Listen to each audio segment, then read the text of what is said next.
Talaga bang ipakukulong ni BBM at ni Remulla si Martin?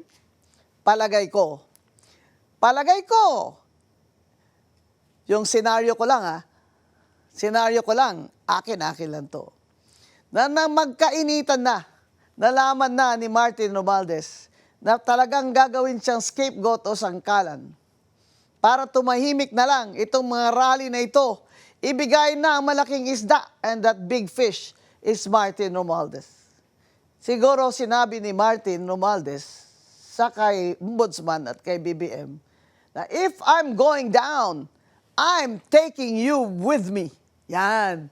Nagbanta siya, kagaya ng pagbabanta niya ngayon. Kaya lalong nainis sa kanya si Remulla at si BBM, tinuluyan siya.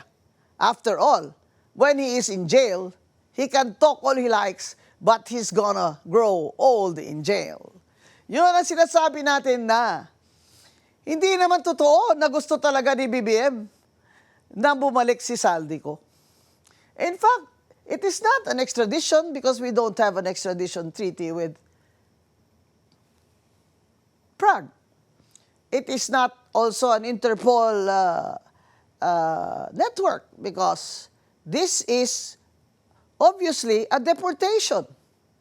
I-deport si Saldico. Hindi yun inasahan ni BBM at ang kanyang gang na i-deport si Saldico at pababalikin dito. At pag bumalik dito si Saldico, palagay nyo kaya, anong sasabihin ni Saldico? Sasabihin ni Saldico uli yung mga sinabi niya na noon na inutos sa kanya yan ni Martin. At dinagdagan pa ng 100 billion ang insertion ni BBM dahil inutos din ni BBM sa kanya at ni Secretary Amina Pangandaman. At nang kanyang tinanong si Speaker Martin kung ito ba ay totoo, dahil nag-worry na si Saldico na masyado ng malaki, 100 billion, bubukol na. Sinabi ni Martin sa kanya, what the President wants, the President gets. Now, will President BBM get what he wants? Is he going to succeed in making Martin Romualdez his first cousin and his trusted lieutenant in his dynasty to go to jail? Will he let him go to jail?